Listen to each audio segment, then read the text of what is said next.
¿Qué tal? Buenas tardes a todos, a todas. Sean bienvenidas a esta novena sesión de nuestro segundo seminario virtual sobre biocultura titulado Saberes comunitarios intergeneracionales sobre los recursos naturales y la actividad sociocultural en y con el territorio, que está organizado a través del Proyecto Nacional de Investigación e Incidencia, Participación Comunitaria Intergeneracional para el reconocimiento y resignificación de memorias bioculturales diversas sobre los usos y los recursos naturales locales. Perdón. En esta ocasión nos acompaña el maestro José Alfonso López Gómez y a cargo de la sesión estaremos la doctora Cecilia Alba y un servidor, Mario Iván Ruiz. Y creo que vamos a comenzar con la lectura de la semblanza del maestro José Alfonso para comenzar nuestra sesión. Hola, buenas tardes a todas y a todos. Voy a leer algunos datos sobre José Alfonso López Gómez, que tiene maestría en Ciencias en Recursos Naturales y Desarrollo Rural por el Colegio de la Frontera Sur. Es estudiante actualmente del doctorado en Ciencias y Ecología, en Ciencias en Ecología y Desarrollo Sustentable por el mismo Colegio de la Frontera Sur, pero en la sede de Campeche. El maestro en ciencias José Alfonso López Gómez es indígena tzeltal de los Altos de Chiapas, es licenciado en Antropología Social por la Universidad Autónoma de Chiapas y licenciado en Desarrollo Sustentable por la Universidad Intercultural de Chiapas. Su maestría la hizo en Recursos Naturales y Desarrollo Rural con orientación en Gestión de Ecosistemas y Territorios por Ecosur y con tesis premiada a nivel maestría en el certamen de tesis Medalla Miguel Ángel Martínez Alfaro, realizado en el marco del 10º Congreso Mexicano de Etnobiología, que se llevó a cabo en la ciudad de Mérida, Yucatán. Las áreas de investigación que trabaja José Alfonso se refieren a la etnobiología, uso y representaciones simbólicas de los recursos naturales, patrimonio biocultural y etnogastronomía entre los grupos mayas celtales de los Altos de Chiapas.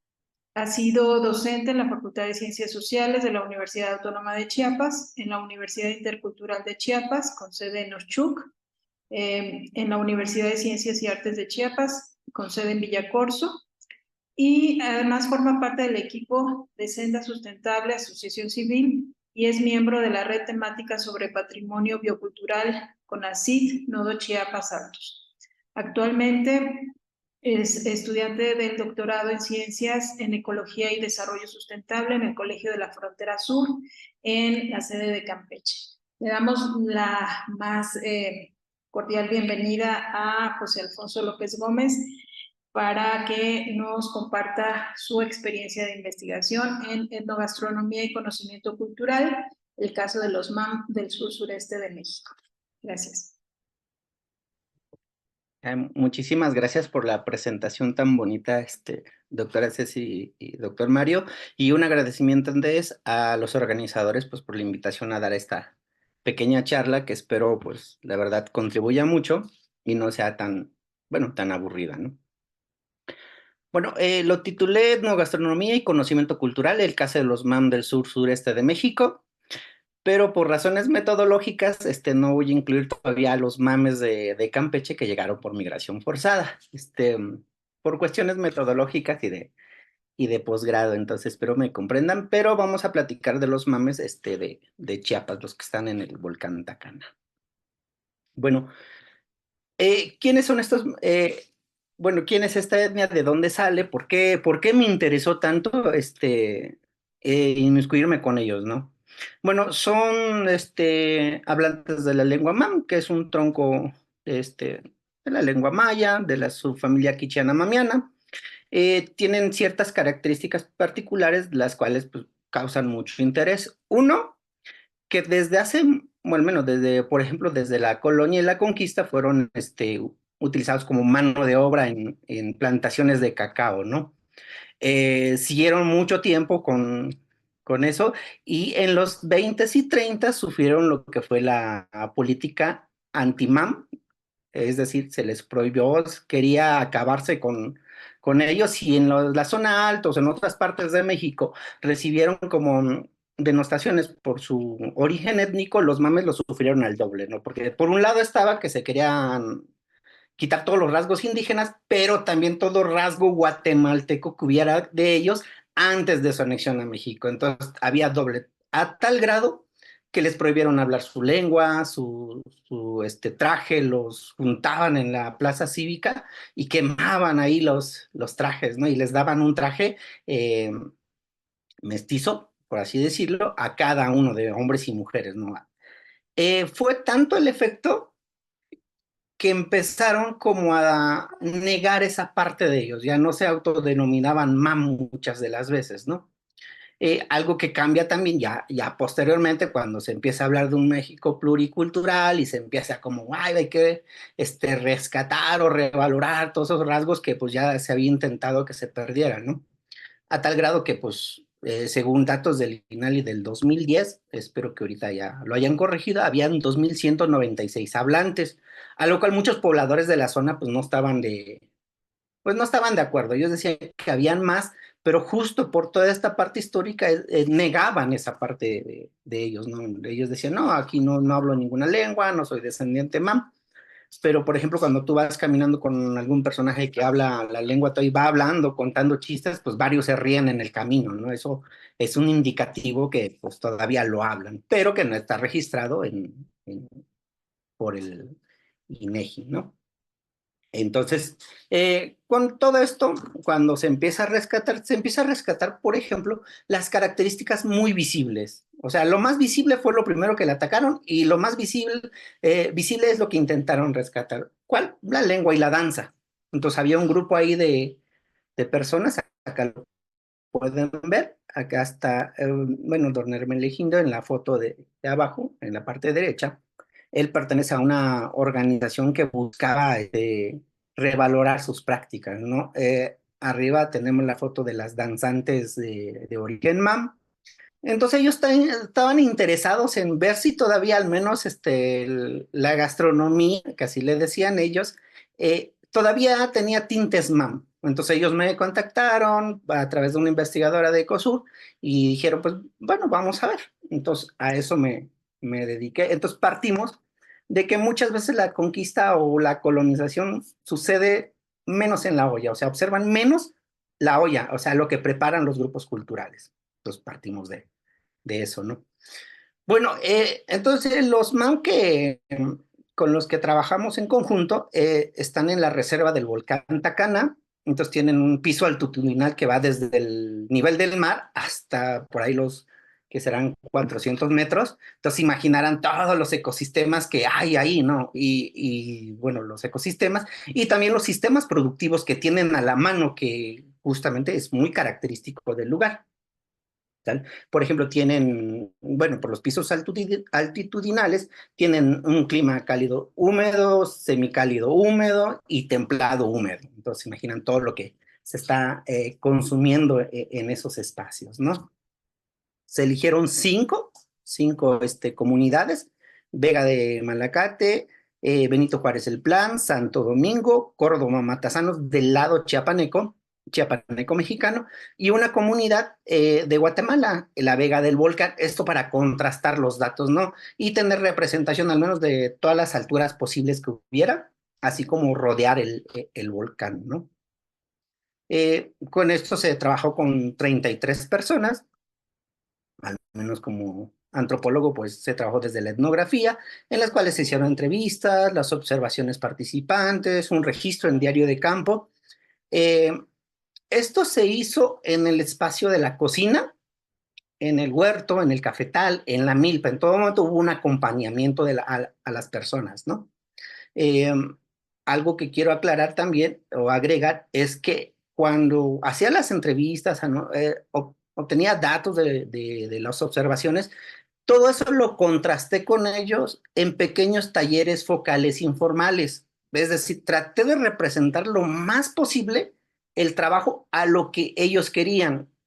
¿Por qué? Porque ellos me contactaron, ellos estaban interesados, entonces pues ya corroborábamos esos datos, entonces permitía que hubiera un diálogo entre las personas. A veces un dato que no le había yo entendido correctamente y ellos me, no, Alfonso, es que así no es, lo que te quisimos decir fue esto.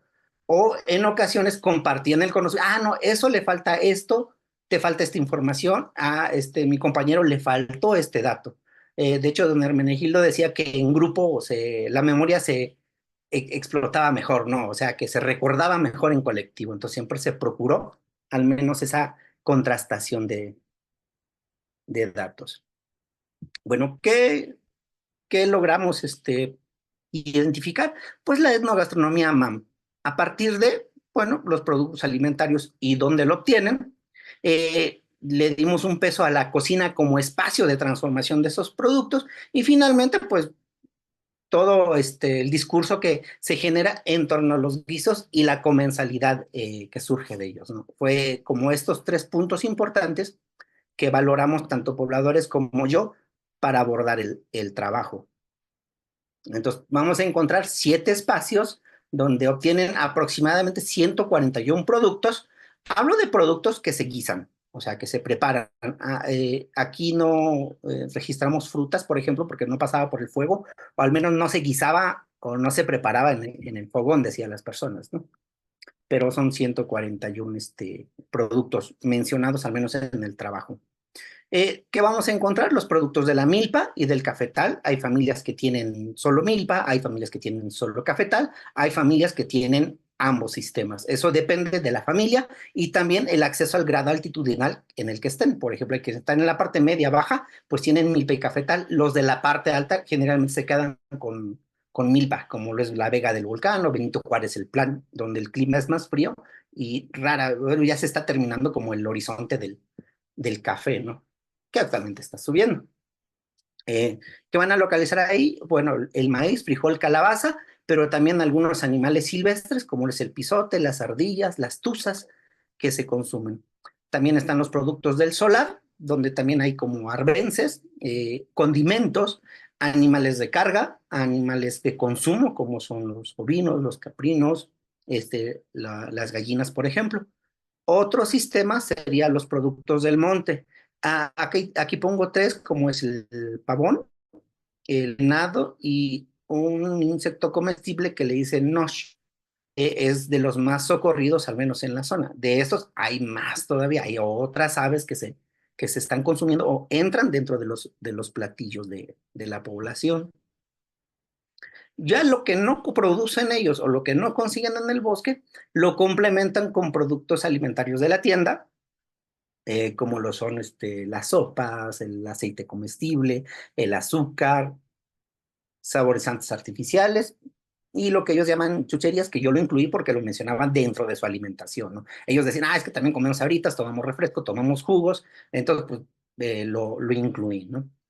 Lo que no se encuentra en la tienda, pues se obtienen en carros vendedores. Ya es usual que en la zona lleguen carros vendedores con estos productos a las zonas donde no tienen como grandes tiendas, ¿no? Y finalmente están los productos del mercado, que es lo que ellos no producen o que son estacionales, ¿no? Entonces tenemos el tomate, el elote, los pescados, los camarones que viene de la parte baja. Entonces con esto logran complementar al menos la dieta, ¿no?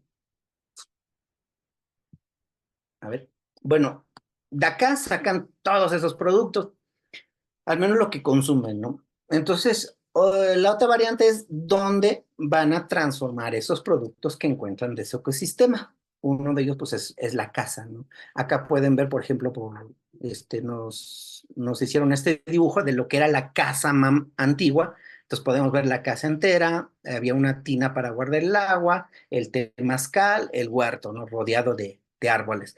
Ellos decían, es que esa es la casa de los abuelos. Era tan repetitivo la casa de los abuelos que decidimos utilizar esta categoría para explicarnos los tipos de cocina que hay en la zona. Por ejemplo, ellos decían, es que existe la cocina de los abuelos, la cocina de los padres y la cocina de los hijos. Entonces utilizamos esa categoría para empezar a describir este espacio tan importante, al menos para preparar los alimentos, ¿no? Entonces, el primero de ellos es la casa-cocina, que era de los abuelos. Esta se ve como un espacio único, o sea, no hay divisiones adentro, puedes encontrar el comedor ahí, el fogón en el centro, los dormitorios a los costados, el tapanco, y el material que utilizaban era por lo general carrizo, madera, pero con techo de pajón a dos aguas. Carecía de ventanas prominentes, no hay ventanas, solo la puerta. Eso permitía la salida del humo, al menos en la parte de arriba de la cocina, ¿no? Ahí mismo es donde, en la parte del tapanco, es donde guardaban las semillas que iban a ser utilizadas durante todo el año, como el maíz, el frijol, algunas hierbas. Ahí también se cuelgan los animales de monte para conservarlo más tiempo. El fogón es donde se va a chajonear, es donde se va a cocinar. Y el chajoneado lo voy a explicar al menos más adelante. Entonces, aquí en esta pieza multiusos vamos a encontrar que el fogón es parte importante. Este se considera el corazón de la casa, porque cocina, calienta y protege a los habitantes. Eran normalmente de 3 piedras, a la cual habitaban piedras pequeñitas alrededor, donde las personas al sentarse pues secaban los pies en temporada de lluvia, por ejemplo. Es ahí donde se contaban las historias de los abuelos, de los papás, y se comunicaba todo en el día, ¿no? Bueno, esto es lo de la piedra. Después de la casa-cocina, vamos a encontrar la cocina de los padres. A diferencia del anterior, ya empiezan a existir transformaciones. En algunos casos sigue el fogón en el centro, pero por el sector salud que dijo no, que no hay que tener el fogón a nivel de suelo, se coloca pues a una altura determinada, ¿no? Aquí lo pueden ver en la foto. Otros cambios es al menos la estructura, se empieza a utilizar el block, se cambia el pajón por láminas, por techo de lámina, y empiezan a aparecer utensilios. Si en la casa de los abuelos era piedra para moler, o metate, aquí ya empiezan a haber molinos manuales, ¿no? Empiezan a haber ollas de peltre, de aluminio, y se empiezan a abandonar las ollas de barro en esta parte. El fogón sigue siendo el centro de la casa, pero ya empieza a aparecer la estufa y las estufas ahorradoras de leña a la par. Pero el fogón sigue siendo como el centro, ¿no? Otro cambio en cuanto a la división, empieza lo que es un semicomedor. Acomodan una mesa grande donde ya todos pasan a comer. Entonces hay un espacio para guisar, para preparar los alimentos, que es el fogón, y hay un semiespacio para empezar a comer. En la cocina de los abuelos no era así. En esa cocina se sentaban alrededor del fogón y compartían la comida. Aquí empieza a diluirse esa parte. Algunos conservan todavía el tapanco, pero ya más pequeño, en donde solo cuelgan, por ejemplo, el maíz y los frijoles para su conservación.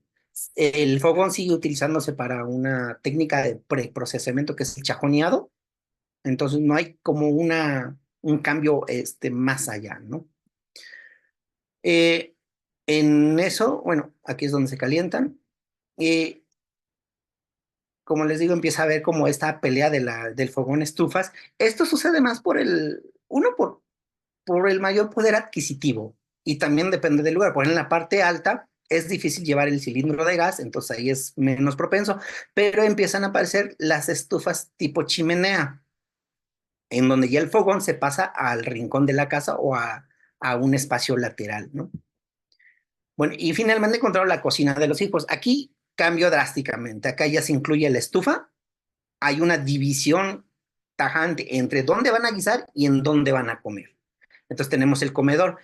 Aquí la cocina solo sirve para guisar y entra la familia y amigos allegados de la familia. Por ejemplo, en la cocina de los abuelos y en la cocina de los padres, ahí entraba incluso la visita. No era un espacio tan exclusivamente familiar, ¿no? Acá sí, acá ya solo si ya tienes la amistad muy afianzada con ellos, logras entrar a ver cómo cocinan, logras entrar a ver los platos sucios, qué cocinan, cómo cocinan, qué es lo que se platica. Si no, ya tienes un espacio como es la sala o lo es el comedor. Entonces aquí empieza a perder al menos protagonismo el fogón, ¿no? Entonces ya deja de hacerse el preprocesamiento de chaconeo, el del ahumado de la carne, el de la conservación de las semillas, por ejemplo, solo por cambiar el aspecto de la cocina. Entonces aquí ya cambia drásticamente. Bueno, como les digo, la sala. Bueno, entonces encontramos que la cocina, al menos de los abuelos, de los padres y de los hijos, pues la cocina es un espacio para visitas, en cierta medida, dependiendo de cuál te encuentres, ¿no?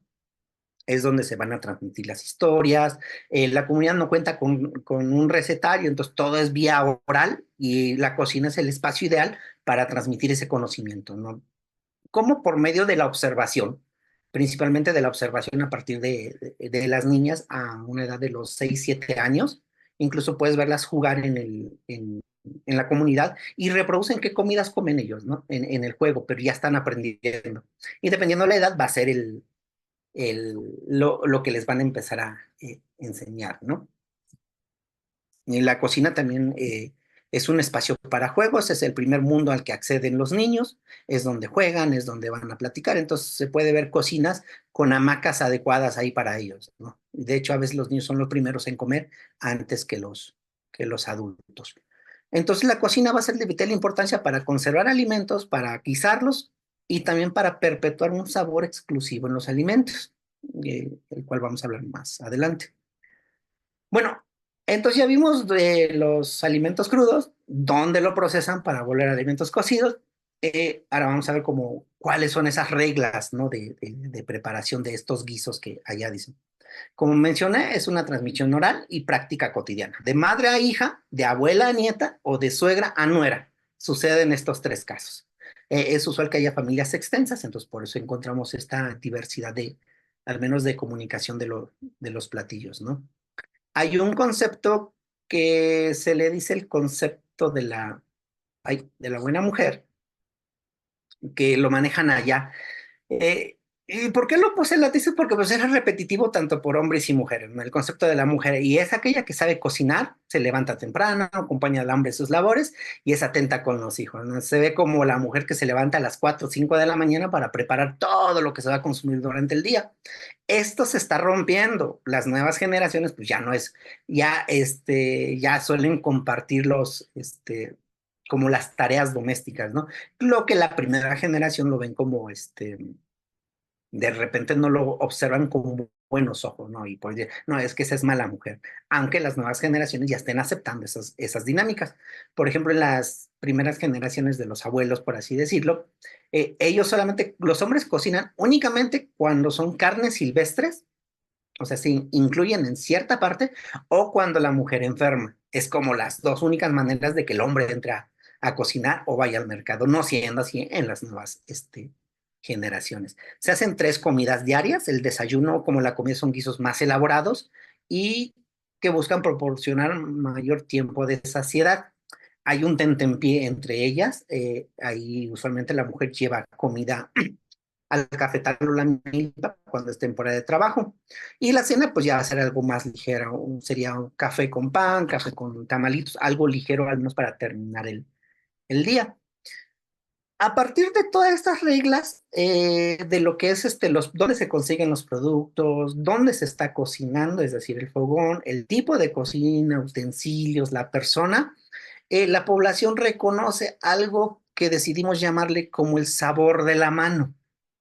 El sabor de la mano, por las entrevistas nos dijeron que es el sabor particular que adquiere el guiso mediante la habilidad de la persona de conjuntar la técnica de elaboración, es decir, los pasos, el uso de condimentos, el uso de utensilios y el instrumento de cocción existente. Eso le va a dar un sabor peculiar a los guisos. Es tanto este sabor de la mano que se reconoce el sabor de las abuelas o el sabor de la nuera, el sabor de la hija. Una persona dice, ay, es que sabe igualito a lo que hacía tu abuela, sacaste el sabor de su mano. Incluso a veces en las familias, cuando un hombre se casa con una mujer y de repente la mujer aprendió de la suegra, se valora, no, es que tú cocinas ese platillo como mi mamá. Y eso se va heredando, eso a nivel familiar. pero también hay un sabor a nivel comunitario. Ellos decían, no, es que el sabor de los tamales, de los recados, del atol de Tacaná es diferente al de otras partes. Entonces, para ellos es muy importante esto a lo que le llaman sabor de la mano.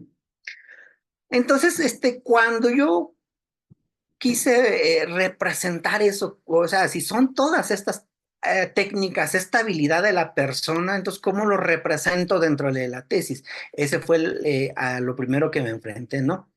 Entonces decidimos proponer lo que es la fórmula gramatical culinaria, es decir, cada segmento para preparar el guiso o la bebida. Entonces, esto está, al menos eh, compuesto por el A, que es agua o el caldo, en determinado caso, el condimento, porque puede ser uno o más, el contenedor para el proceso de cocción. Recuerden que al haber cambios en la cocina, cambió los utensilios que había. Entonces, no es lo mismo una olla de barro a una olla de metal, por así decirlo. El ingrediente principal, que generalmente le da el nombre del platillo, el instrumento de cocción, que puede ser fogón, la estufa ahorradora o la estufa a gas, el envoltorio en el caso de los tamales, un ingrediente principal 1, ingrediente principal 2 en algunos guisos, y finalmente el sabor de la mano, es decir, la habilidad la habilidad de la persona, de la mujer o del hombre, en conjuntar todos estos elementos para crear un guiso. Esto fue como la manera en que pudimos pues ponerlo un poquito más visible, ¿no? Ahorita vamos a ver de qué se trata. Ay, lo siento, creo que ahí dio todo. ¿Me dejan salir tantito, por favor?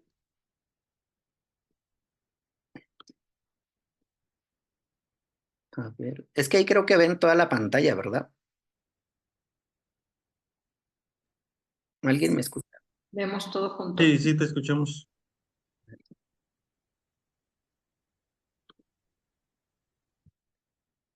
Ahí ya ven mi pantalla. En efecto. Ya. Déjenme ver en dónde iba. Creo que acá. Sí, diapositiva 19, Alfonso. Sí, lo siento. Bueno. Bueno, entonces vamos a tener todos esto, ¿no? Entonces, por ejemplo, en bebida encontramos, por ejemplo, los cafés y los atoles. El café, pues es un café muy raro, es muy distinto al que tomamos en la ciudad, quizás porque pues prefieren venderlo bueno, venderlo afuera, ¿no? Que tomar, entonces su café es muy ralo. Hay diferentes atoles, por ejemplo, el atole Santí, que lleva ceniza dentro del procesamiento y tiene un sabor como a ceniza del fogón, ¿no? Y un atole de plátano. Entonces nosotros pusimos el sabor de la mano, el instrumento de cocción, el contenedor y, bueno, el ingrediente principal, que por ejemplo podría ser el plátano, que sería el atol de plátano en este caso, o el maíz, que sería un atol, y ya sale la bebida, ¿no? O el café en cierto caso. Encontramos 4 tipos de caldo, que sería el caldo de carne, que puede ser de ganado, de gallina, o carne de monte. Este último es como el más valorado, ¿no? La carne de monte. El caldo de verdura, el caldo de huevo y el caldo de frijol. Entonces aquí, por ejemplo, encontramos el sabor de la mano, el instrumento de cocción, el instrumento que sería el fogón a la estufa, el contenedor para el proceso de cocción, el, el agua, en este caso, el ingrediente principal y el caldo, ¿no? Y así se origina. También la barbacoa de carne de monte. Ojo, aquí no es la barbacoa enterrada, es una barbacoa que las mujeres aprendieron a hacer en tapachula, que es una especie de caldo, pero pues que lleva el sabor de barbacoa que ellos mencionan, ¿no? Igual aquí volvemos a poner el sabor de la mano, el instrumento de cocción, que puede ser fogón, el contenedor, el agua, el ingrediente principal, que puede ser carne de monte o otra carne, y finalmente los condimentos o el condimento o los condimentos, ¿no? Otros serían las tortillas. Aquí vamos a encontrar 3 tipos de tortilla y la fórmula cambia en cada una de ellas. Por ejemplo, en la tortilla hecha a mano, que muchos han de conocer, está el sabor de la mano, el instrumento de cocción, el contenedor, que en este caso sería el comal, y el ingrediente principal, que sería el maíz. No siendo así, por ejemplo, con la tortilla a mano enriquecida, porque hacen una tortilla de maíz con plátano. Esto en época de escasez lo preparaban, pero ya quedó dentro bueno, de las prácticas que hay ahí, ¿no? Aquí sí se dan cuenta, incluimos el ingrediente principal 1 y 2 dentro de otro proceso, ¿no? Porque tienen que hacer el proceso de nixtamalización, el proceso de cocimiento del plátano y incluirlo dentro de la preparación constante para ya hacerlo en lo que es el comal, ¿no? Lo mismo pasa con la tortilla hecha a mano enriquecida, que por ejemplo sería la memela, que acá en este caso no está separado porque pues lo hacen al mismo tiempo, ¿no? Está en la misma categoría, o bueno, en el mismo procesamiento de ambos, ¿no? Vamos a encontrar también el mole, que también has aprendido en la parte de Tapachula cuando ellos salen. De hecho, el mole vino a desbancar los caldos como platillo de fiestas. Antes las personas decían, vamos a una caldeada, ¿no? Vamos a probar caldo. Entonces ya se metió tanto el mole, pues ya van a la moliza. Y aquí, por ejemplo, vamos a tener el sabor de la mano, el instrumento de cocción, el contenedor, lo que es el agua o el caldo, el ingrediente principal 1 y el ingrediente principal 2, que sería lo que es el mole y lo que es la carne. Y finalmente los condimentos o más. Eso da el mole. Vamos a encontrar los tamales, que en esto hay una variedad de tamales inmensa a como se le ocurra. También por eso decidimos hacerlo vía la fórmula, ¿no? Tenemos el sabor de la mano, volvemos a repetir los mismos, pero acá el proceso también incluye que el ingrediente principal, los condimentos y el ingrediente principal 2 se hacen separados. O sea, hay como 3 procesos para hacer el tamal. Uno es el cocimiento de las carnes y las verduras y los condimentos, después el de la masa y que va a ir en el que sería el envoltorio, para después volver a cocerlo. Entonces, por eso se representó al menos de esta manera. Y el ingrediente principal le va a dar el nombre al tamal. Entonces vamos a encontrar tamale de chipilín, tamale de pata de paloma, tamale de verdura, tamale de verduras picadas, tamale de res, tamale de pollo, tamale de pasha, en el caso de las carnes de monte, ¿no? Entonces, así se va. Aquí es donde más variedad hay. Otra variedad impresionante es en los recados. El recado es una especie de atole salado, por así decirlo. Es el mismo procedimiento del atole, pero se le agrega algún condimento como carne, que puede ser carne de monte, carne del traspatio, verdura o hongos silvestres. Aquí también, aquí como es solo un proceso bueno, la elaboración es lineal, pues no contiene otras formas, ¿no? Entre el tamal y el recado son como ¿cómo decirlo? Como los platillos principales de la zona y en el que existe más variedad. Mm. Bueno, esos son al menos los guisos, y pudimos contabilizar 39 guisos, sin contar, ya aumentar lo de los tamales y recados, ¿no? Hay 39 guisos de importancia al menos para la zona. Bueno, entonces ya vimos la cocina, bueno, ya vimos dónde lo obtienen, dónde se procesa, cuáles son, qué ingredientes. Ahora, ¿por qué es importante para ellos los guisos? Uno, como vínculo con lo natural, en especial con la carne de monte y la verdura de monte. Ellos dicen, es más natural porque pues no contiene agroquímicos desde la percepción de ellos, ¿eh? No siendo así como, por ejemplo, la verdura que consiguen del cafetal o la milpa. Incluso dicen ellos, pues ¿qué es lo que la zona produce? Sin importar que, por ejemplo, vecinos de otras partes también lo tengan, ¿no? Es un vínculo, al menos con el espacio natural que ellos tienen. El guiso es importante para transmitir la memoria culinaria e identidad. Es decir, ellos siguen diciendo, pues es que así comían mis abuelos, sigue siendo la de los abuelos pese a los cambios que hay. Sigue siendo también parte de nuestra identidad porque se hace con productos locales y de la mano de las mujeres que son de acá, o producto de la cacería de los hombres que hay acá. También es un medio para socializar. En la zona, esto se ve notorio cuando tú llegas, lo primero que te ofrecen es comida como para hacer amistades. ¿En qué cocina entres? Eso ya dependerá de tu habilidad y los años que estés con ello. Por ejemplo, a mí me tocó, cuando fui a la parte de Guatemala, fui caminando con don Hermenegildo, nos encontramos una persona, platicamos con esta persona como media hora y de repente nos abandona en el camino y se va rápido, ¿no? Entonces ya nos esperaba en la casa para ofrecernos, si no mal recuerda, frijolito con calabaza tierna y un tamale que hacen en esa parte que es solo de masa. Entonces, para mí fue casi imposible comer ese frijolito con tamales porque no tenía la habilidad para subir los frijoles con el tamale, ¿no? Pero bueno, entonces es un medio para socializar, al menos para ellos. Es también para demostrar afecto. Por ejemplo, se hacen los itacates a los esposos, la comida al cumpleañero, se llega a dejar comida a los hijos en edad preescolar o primaria. Entonces es una forma de demostrar afecto, ¿no? Incluso el conseguir los alimentos es una forma de demostrar afecto, porque a veces la mamá, la esposa o el esposo quiere el platillo tal y hacen lo posible por poder otorgarle, ¿no? Y finalmente, pues también tenemos guisos rituales en ciertas celebraciones. Por ejemplo, los tamales forman parte de un ritual que se llama el chicoteo de la mano. ¿Qué es el chicoteo de la mano? Cuando es la producción de la milpa, el primer corte que se hace de la milpa, ya, bueno, del maíz ya seco, se hacen tamales con ello para agradecer. Entonces, eso lo envuelven bueno, con totomostle o con la hoja de la milpa. Entonces, el primer tamale que sacan de la olla lo agarran las hojas y te golpean la mano. Te empiezan a golpear la mano para que no se acalambre, para que siga trabajando y para que se caliente la milpa, ¿no? Pero eso lo hace la persona más grande de la casa, que suele ser los abuelos, ¿no? La abuela, en este caso, que se le da prioridad. Si no está la abuela, es el abuelo, que le hace a todos los miembros económicamente productivos lo que van a trabajar en la milpa o el cafetal. Otro es hacer caldos y tamales en agradecimiento a la deidad principal, pues por los productos obtenidos por el ciclo agrícola, ¿no?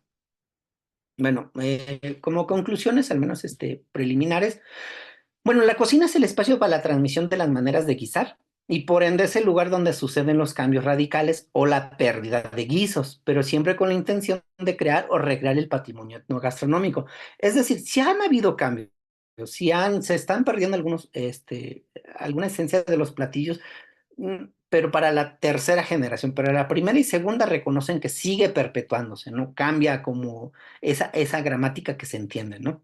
Existe una variedad de platillos locales que incluyen la habilidad de cada mujer de preparar los guisos, que en este caso le llamamos el sabor de la mano, y que se encuentra de manera local, y que está ligado como parte importante con el instrumento de cocción, es decir, el fogón como modelador de sabor. O sea, en las tres generaciones reconocen que este sabor de la mano es mucho mejor cuando se cocina con fogón o con el fogón tipo chimenea, ¿no?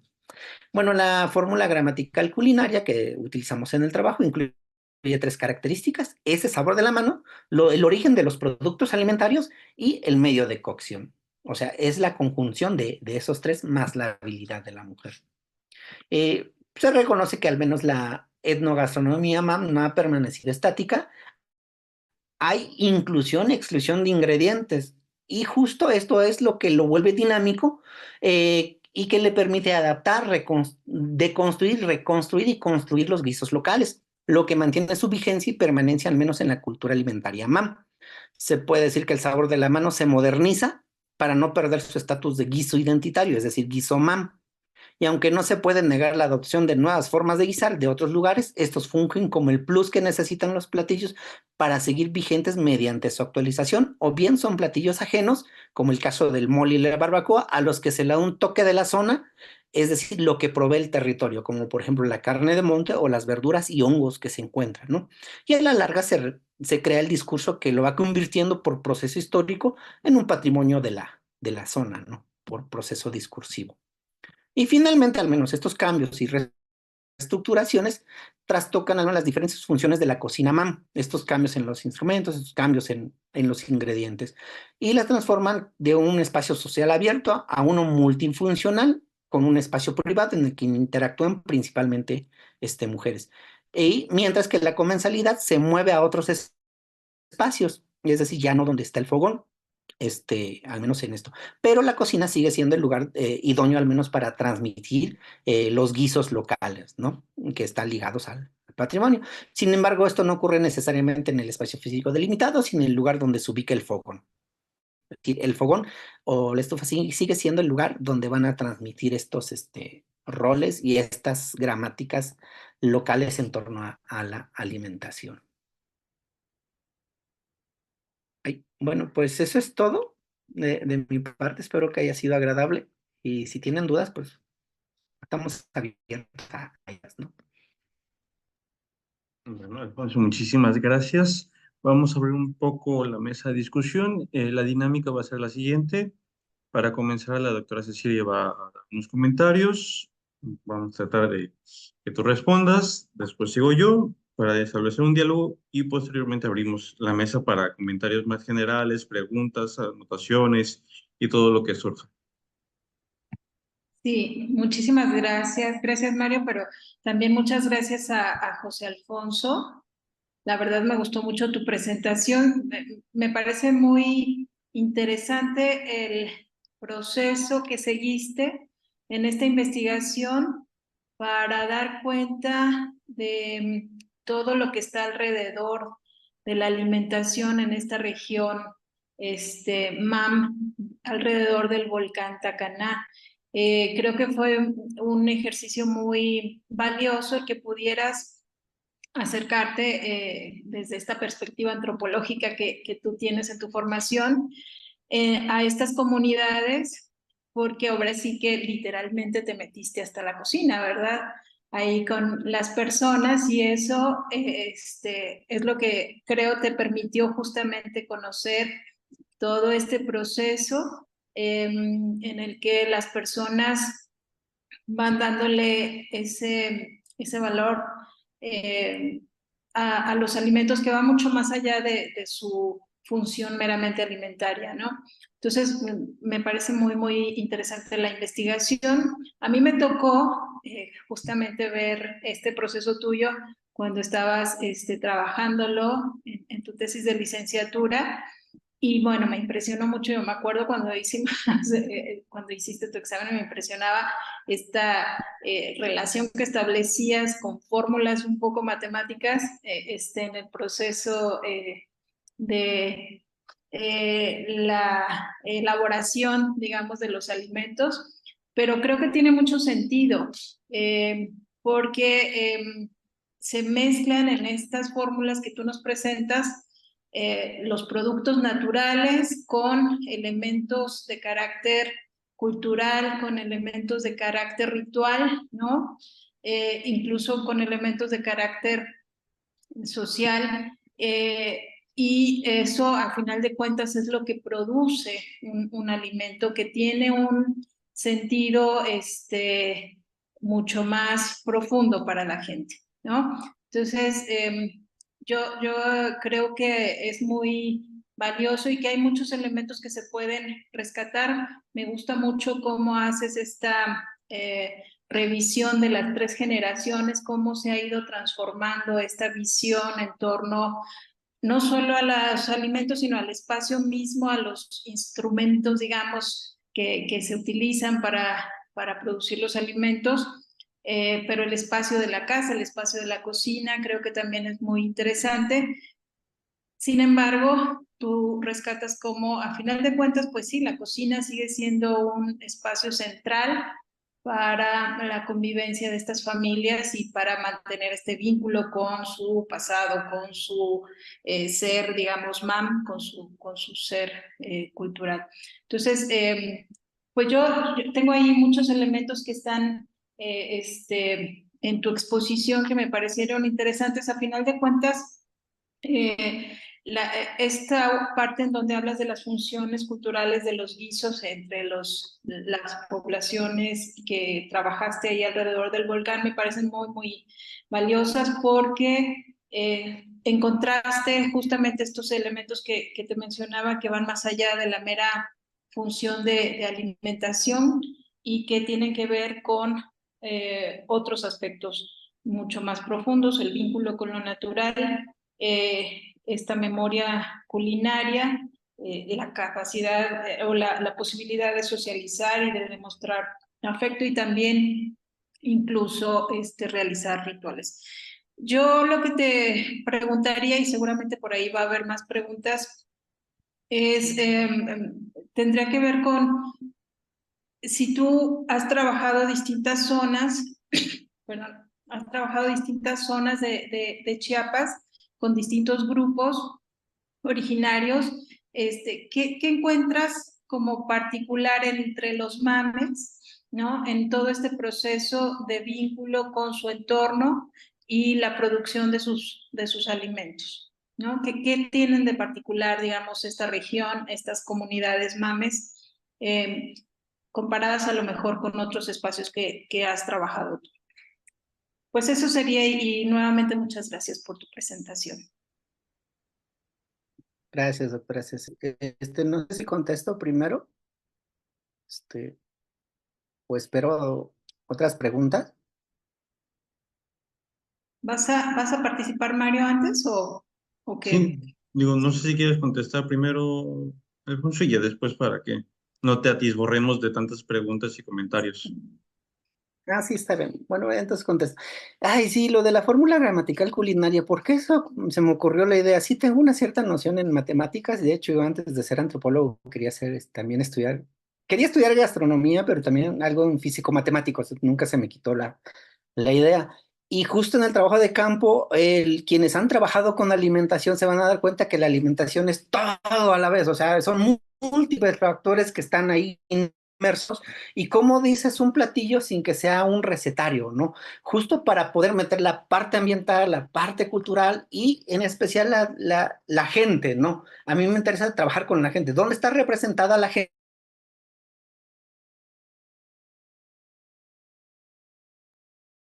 Se nos congeló un ratito, ¿verdad?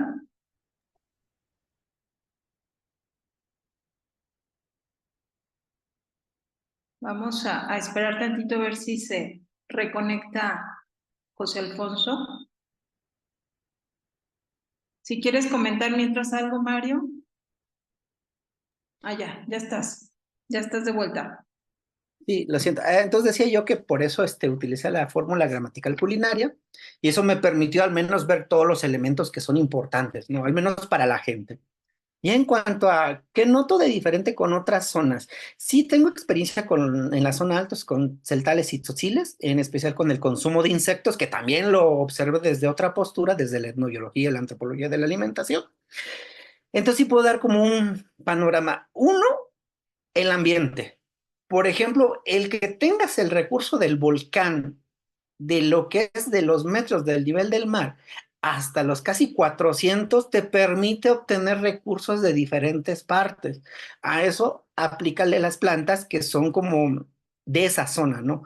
Por ejemplo, se mandó un artículo y uno de los revisores decía, ¿cómo es posible que los mames tengan un acceso a tanta comida? ¿Y cómo explicas eso, no? Entonces ya tuvimos que puntualizar que justo viven en el volcán, lo que les permite justo estos diferentes ecosistemas que producen diferentes arbences, diferentes verduras, diferentes animales silvestres para consumo, ¿no? A eso le metemos también todo el mercado de la costa tan accesible que lo meten dentro de sus platillos. Entonces, si ustedes van al volcán Tacana y falta que vayan ahí nutriólogos, van a ver que su alimentación es distinta, incluso la fisionomía de las personas es distinta. De repente pareciera que no hay nutrición y desnutrición, ¿no? Pero insisto, para eso están los nutriólogos, que sería interesante ir a ver la zona, ¿no? Por esta gran capacidad del ambiente de proveer diferentes productos alimentarios tanto del ambiente como del mercado, ¿no? O sea, vemos que están los mercados, están los camiones y están las tiendas que están llevando estos productos. Pienso yo que eso sería lo distinto. En cuanto a los platillos, por ejemplo, en la zona altos está bueno, le dicen Nick Village, que sería el atol de Chile, que le ponen huevo, que sería como el recadito mam, pero a diferencia de los mayas mam, pues los mam le meten de 5, 6, 7, 8, 9, o sea, las verduras que ellos quieran. Está incluido dentro de ese recado. Entonces yo pienso que más bien el ambiente es como el factor principal, que cambia al menos con otras zonas, ¿no? Muy bien, muchas gracias, José Alfonso. Bueno, pues igual creo que me uno a los agradecimientos y felicitaciones, Alfonso, por la presentación, sobre todo por la claridad que tienes al exponer un tema tan complejo. Siempre que hablo de alimentación, yo digo que es un problema porque, pues, como tú lo dices, es todo al mismo tiempo y nada a la vez, porque es muy difícil de asirse cuando uno se acerca a la alimentación. Y bueno, hay un chorro de cosas que hay que platicar. Ya tenemos una larga data, dirían por ahí, dialogando sobre conceptos, sobre metodologías, sobre perspectivas, etcétera. Pero creo que me parece muy interesante tres cosas. Y voy a resumirlas para llegar a al par de preguntas que tengo de tu presentación. Y tiene que ver con esta idea del recordar mejor en colectivo, que a mí se me hace bien interesante, porque al final de cuentas la cocina, como tú dices, no solo es el espacio donde se preparan alimentos, sino también donde, en términos metafóricos y no tan metafóricos, se cocina la cultura de un lugar, de una sociedad, de un grupo definido. Mucho se ha escrito sobre esa relación entre alimentación y cultura, pero el hecho de recordar en un espacio tan concreto, valdría la pena preguntarse un poco, y no es pregunta todavía, sino es reflexión al aire libre, es ¿qué diferencia habría en ese sentido de recordar alrededor del fogón o alrededor de una mesa en un comedor, por ejemplo? Y eso tiene que ver con estos cambios que se han empezado a ver en distintos lugares en los que la comensalidad comienza a ser distinta. Por ejemplo, en ámbitos urbanos no es lo mismo recordar algo en un comedor durante una fiesta que en la mesa de un restaurante o en la mesa de un lugar de comida rápida, por ejemplo. No sé si algo así esté sucediendo en esos lugares en los que tú te estás acercando. Segundo, me parece bien interesante ver cómo tú notas, sobre todo, este carácter dinámico de la cultura y de la alimentación entre los MAM y cómo caracterizas esto entre abuelos, padres e hijos que te permite tener como cortes generacionales en los que el cambio es muy notorio. Por ejemplo, en algunos lugares se ve que los abuelos cocinan, los hijos no cocinan y los nietos están retomando esa cocina a partir de este diálogo entre abuelos y nietos, que tiene que ver con una generación que sale a trabajar, que está incorporándose al mercado laboral, etcétera, y que está metido en otras condiciones que hacen que la alimentación como que si sufriera una fractura, entre muchas comillas, pero que está ahí presente también, y justamente a partir de la memoria. Remarco mucho lo de memoria porque por ahí va la pregunta que quiero hacerte.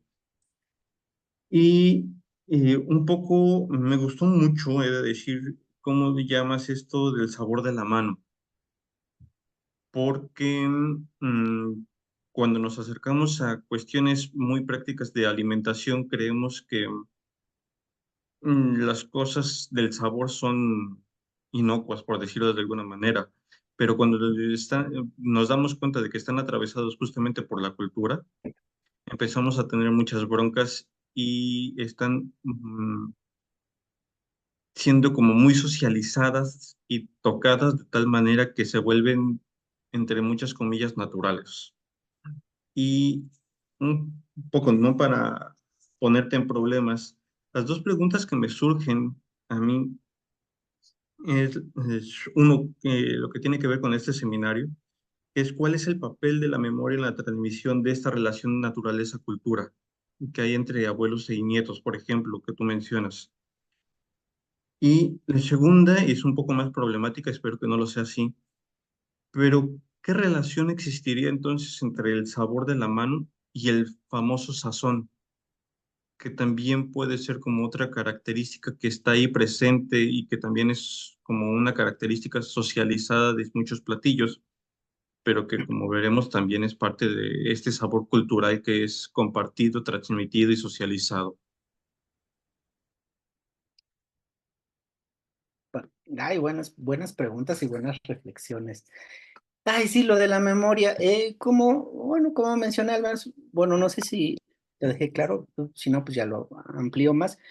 A nosotros nos interesó más trabajar sí, como con las entrevistas como hacemos en antropología individuales, pero también contrastarlo con ellos porque justo ahí es donde se construye todo, ¿no? Es donde recuerdan mejor.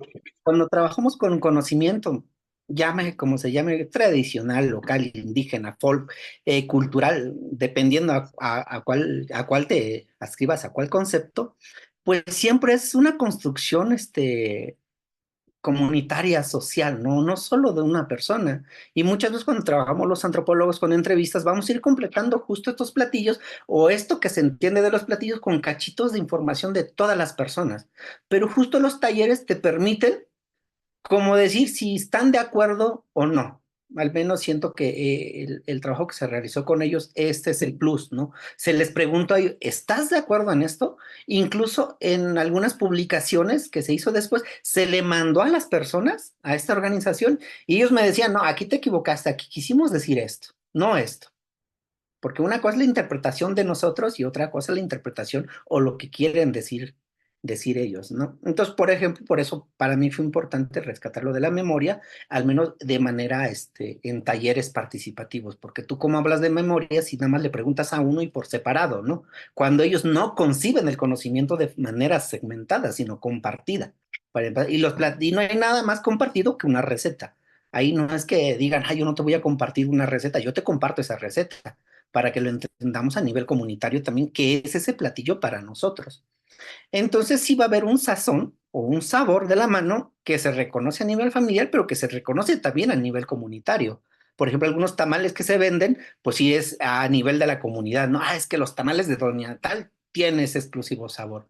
Y sí, podrían utilizarse como sinónimos sazón con sabor de la mano.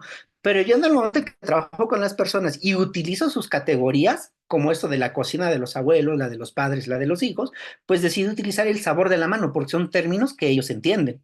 Si yo llego con sazón, pues ellos, pues sí, medio le comprendo, pero tiene un trasfondo mucho más profundo el que yo diga sabor de la mano de mi mamá, de mi hija. Entonces yo por eso utilicé ese concepto. Lo mismo pasó con el de, pude haber llamado platillo o no sé, de otra manera, pero no, ellos le dicen guisos. El acto de preparar un platillo es guisar y el producto de ese acto de guisar es el guiso. Entonces, por eso pongo al menos en la tesis o en los artículos que salieron por guiso. Entonces, sí, suelo utilizar categorías locales, las mismas de las personas. Eso no me impide utilizar mis propias categorías. Por ejemplo, hay unas que yo incluí porque pues las personas no me dijeron tampoco se trató de ese ejercicio, pero siempre tratamos, al menos en ese trabajo o en otros que he hecho, de dialogar al menos y consensuar los datos que yo presente, al menos en la tesis, para que sea un poquito fiel. Difícilmente lo logramos, bueno, lo he logrado, no incluyo a los demás, lo siento, me incluyo yo, difícilmente lo logro, pero se hace el intento, ¿no? Y como les digo, a veces las mismas personas sirven de correctores de estilo o de formato y de información dentro de al menos de los artículos que se han publicado. Entonces, por eso. No, sabor de la mano y sazón podría ser similar en el contexto del, al menos como categoría conceptual, pero como contenido, los mames lo entienden a la perfección, que es la habilidad de la persona de conjuntar ciertas cosas, ¿no? O sea, para los mames. Pues, muchas gracias, Alfonso, por la precisión. Creo que al menos yo he quedado satisfecho en ese sentido de la expresión. Y vamos a abrir un poco la mesa para los comentarios. Vi que Santiago levantó primero la mano y después leemos los comentarios que están llegando al chat. De igual manera, invitamos a quienes quieran participar a levantar la mano o hacernos llegar sus comentarios vía el chat. Bueno, pues Adelante, muchísimas Santiago. gracias. ¿Ahí me escuchan? Sí. Perfecto, pues muchas felicidades al maestro Alfonso. La verdad es, me pareció muy interesante cómo hace, a partir de este ejercicio etnográfico, pues nos puede plasmar cómo es la configuración, pues, del territorio, del espacio, ¿no? A partir de este análisis cultural gastronómico muy interesante. Y en ese sentido quisiera hacerle dos preguntas. La primera, en caso de que haya tenido la posibilidad de acudir a estos espacios, ver si si en su experiencia se correlaciona estos cambios que nos mencionaba en la configuración del espacio y de los ingredientes y de las técnicas también se ven reflejadas en los agroecosistemas, ¿no? De los cuales proveen estos alimentos. Y la segunda pregunta sería, en su experiencia, ¿cuál sería el reto que cuál sería el reto que afronta la revitalización de estos saberes tradicionales, ¿no? Hablando específicamente de estos saberes gastronómicos, ¿no? Que se deberían de considerar, y si nos podría compartir a lo mejor alguna experiencia positiva de cómo a través de esta relación biocultural entre la revitalización de los saberes tradicionales con el tejido social, pues permite, por un lado, conservar los recursos naturales, ¿no? En específico aquellos que se están perdiendo, y esas serían las dos preguntas. Muchísimas gracias y de nuevo, muchas felicidades.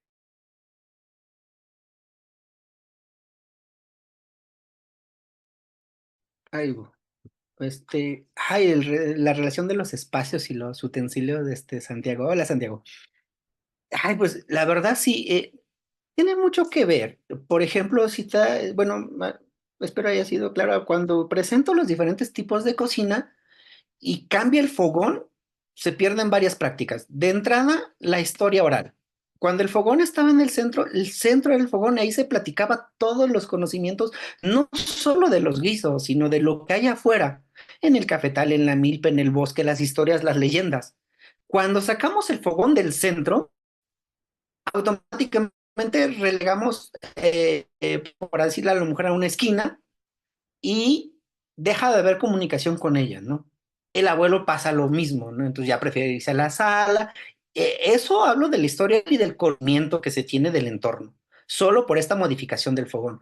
Otra modificación del fogón, cuando pasó del fogón a ras del suelo a más arriba, nunca se contempló, por ejemplo, el secado de los pies, otras funciones que tenía el fogón de 3 piedras, ¿no? Y platicando con una doctora que hace manejo cultural del fuego, decía que se desconectaba a los niños del fuego, que para muchas poblaciones, quizás campesinas, indígenas o rurales, no es peligroso, y se le mete esa variable, el fuego es peligroso, y empieza a transformarse también eso, ¿no? Otro, a partir del cambio del fogón, cuando tú quitas el fogón y pones estufas ahorradoras o de gas, quitas automáticamente las técnicas de conservación de semillas. O sea, ya el maíz no va a estar arriba, el frijol ya no va a estar arriba, la sal ya no va a estar arriba, el ahumado ya no va a existir, el chajoneado, por ejemplo, que es muy específico, que me mencionan en la zona y que se comparte en otras, que es cuando tú matas un animal silvestre para quitarle el olor que tiene ese animal silvestre, tú lo medio asas encima del fogón. Lo mismo que algunas arbences, que necesitan un preprocesamiento antes. Al tener estufa Lorena, pues ya no te permite eso. Entonces, por ejemplo, es lo que discutía con varios que hacen proyectos de estas estufas ahorradoras. No sabes la cantidad de alimentos que están siendo afectados y procesos de curación de semillas solo por cambiarle y decir, es que es mejor, vas a ahorrar leña, vas a ahorrar esto. Entonces, sí, claro, vas a modificar el uso del agroecosistema. Dejas de utilizar unas cosas, hay otras que pues se conservan, hay otras que no, pero por ejemplo el chajoneado, el uso de los animales, pues se va perdiendo. Más el discurso que tiene al menos la zona de ser una zona de reserva de la biosfera, pues eso aumenta la pérdida al grado de que se niega la cacería, ¿no? Pero pues en ese tiempo me reportaron varias especies de caza, y que no solo el discurso gubernamental de las ANPs, sino que también esto de mejorar las condiciones por el fogón, ¿no? Ese es, al menos yo pienso que sí se modifica. A veces quisiéramos como aportar positivamente, yo buscaba eso con la tesis porque la comunidad me lo pidió, no hace mucho sigo teniendo contacto con ellos. Y justo las plantas que quisieron revalorar más, como la pata de paloma, el ceci, la candelaria que da en los bosques y era de consumo muy local y familiar, ahora se está vendiendo a los mercados. Entonces sí se hubo un proceso de rescate, pero a la vez de venta a los mercados orgánicos, ¿no? Y ahí es donde me cuestiono, ay, pues yo no quería provocar eso, ¿no? Yo quería que ellos consumieran, siguieran consumiendo, pero pues ya hay un valor por las mismas condiciones en las que están, porque es una ANP, muchas organizaciones, muchos centros de investigación trabajando con ellos, lógicamente va a haber cambios.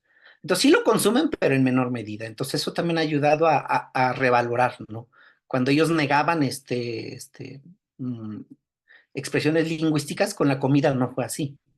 Pero sí, sí hay un cambio en esta revalorización de saberes, ¿no? Podría yo decir que hacia el mercado, al menos con el contacto actual que he tenido. Si yo volviera a hacer la tesis, incluiría ahora justo eso, ¿no? El papel de los investigadores, para no decir de los antropólogos, en estos mecanismos, ¿no? En esta patrimonialización.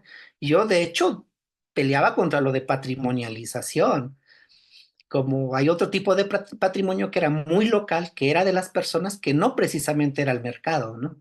Ahorita pues ya valdría la pena con los nuevos datos y las nuevas dinámicas ver eso, ¿no? Cómo cambió. Y ahorita ya el agroecosistema ya siembran en la milpa y el cafetal la Candelaria, el Cecil, o sea, ya procuran tenerlo, ¿no? Están también diversificando estas partes, ¿no? Llevando del bosque a los huertos, al cafetal, a la milpa. Entonces también hay una diversificación. Es como un tiri y una floje.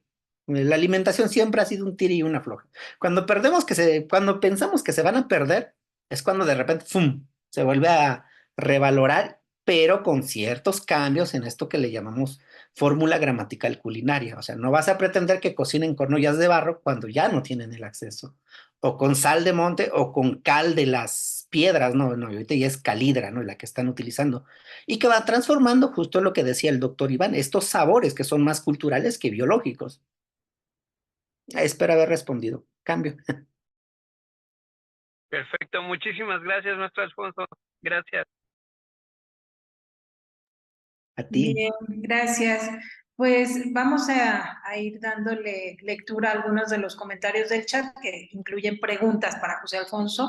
Una de ellas es de Moisés Hussein Chávez, muchas gracias, que dice que fue una excelente conferencia y que gracias por compartir tu investigación, José Alfonso. A él le gustaría que pudieras comentar sobre las actividades de los hombres en la cocina y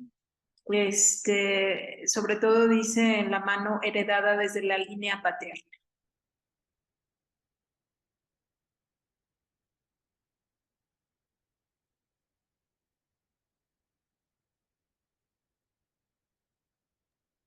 Sí, bueno, actividades al menos eh, ay, ¿cómo decirlo?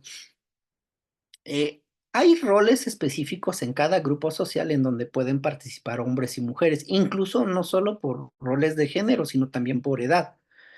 En el caso de los MAM, al menos del volcán Tacana, sí hay una división tajante, por ejemplo, en la cacería. No hay mujer cazadora. Y no va a haber mujer que prepare, que toque el animal. Son los hombres los encargados de alinear el animal, de matarlo, despellejarlo. El chajoneado es exclusivamente masculino, por ejemplo. Ya una vez que hacen eso, ya va haciendo el papel de la mujer. Eso a nivel local. Con otros grupos culturales sucede diferente, puede suceder diferente. Por ejemplo, en el caso de los tales de Oshchuk, con algunos insectos comestibles, algunos silvestres, hay quienes participan niños y no niñas, por ejemplo, en la colecta de insectos. Entonces eso va a depender y aunque pueden colectar adultos, no lo hacen porque pues, los niños son los que tienen más tiempo ocio libre desde su perspectiva. Eh, Hay otros casos, por ejemplo, en Oaxaca, que tengo muy presente porque Dulce trabaja mucho con eso. Está, por ejemplo, cuando van de cacería, los hombres, ellos matan, alinean el animal y lo cocinan, y, bueno, lo preparan y lo consumen. Pero si hay una mujer dentro de ese grupo en el cafetal en ese momento, automáticamente nada más cazan y ya la mujer se encarga de prepararlo. A veces es todo muy contextual, ¿no?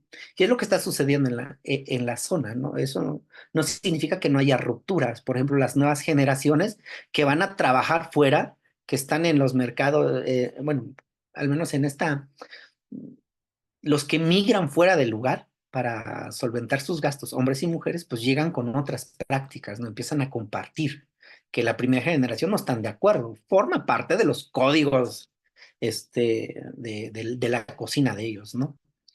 Al menos, no sé si respondo la pregunta. En cuanto a la línea paterna, no lo investigué en su tiempo con los mames del Tacana.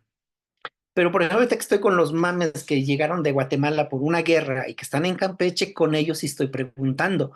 Porque un cambio de perspectiva teórica, metodológica, como gusten llamarle, se tiene la idea falsa de que si trabajamos con cocina hay que preguntarle principalmente a la mujer, al menos los que hacemos investigación de alimentos, siendo hombres, ¿no? Porque también afecta que seas tú un hombre intentando escudriñar en los restos de la cocina de que lo que se expone es exclusivamente femenino, ¿no?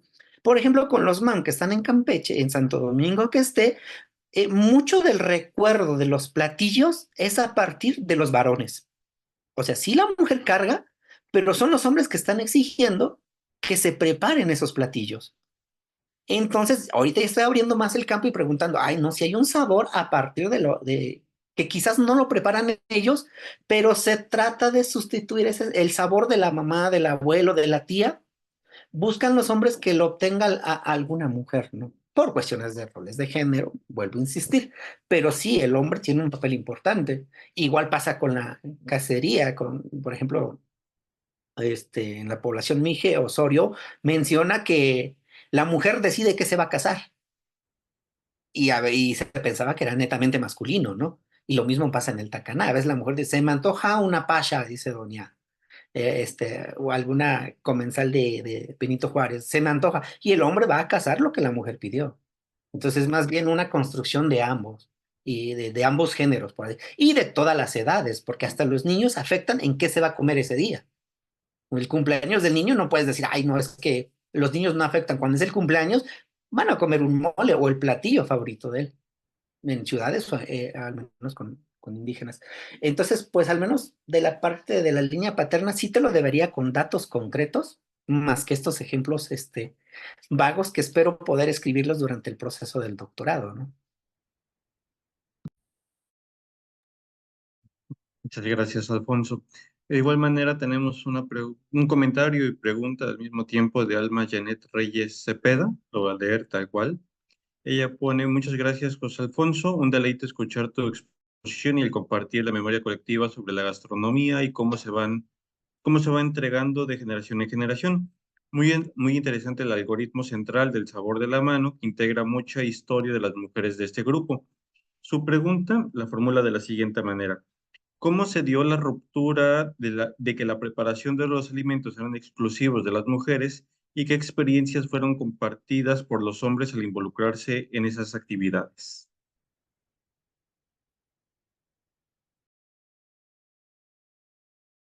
Ay, la ruptura en la preparación de las mujeres.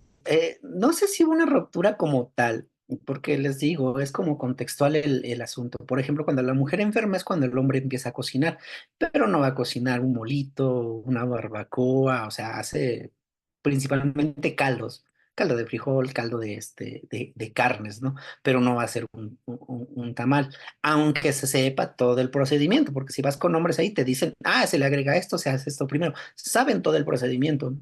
Pero rara vez lo hacen, entonces procuran hacer como platillos simples. Eh, Al menos eso podría yo decir. Entonces, sí, hay cosas sí exclusivas para mujeres. Las sigue habiendo. Incluso ahorita que he llegado, lo sigo observando, pues cuando llega. Cambio.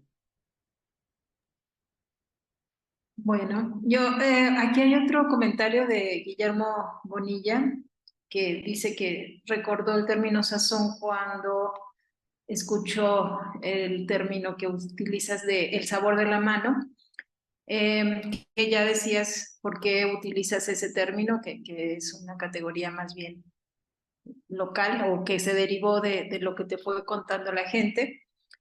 Yo en ese sentido te preguntaría, porque lo relaciono con esta idea del sabor de la mano, un poco este asunto de las medidas para colocar los ingredientes, porque la mano es fundamental para eso. Y supongo que también tiene que ver justo con el sabor de la mano. Cuando te dicen un puñito o de buen tanto, o no sé qué términos utilicen y que no son fáciles de traducir a medidas muy específicas, pero que tienen que ver justamente con la mano, ¿no? ¿Cómo viste eso en ese proceso de elaboración de alimentos?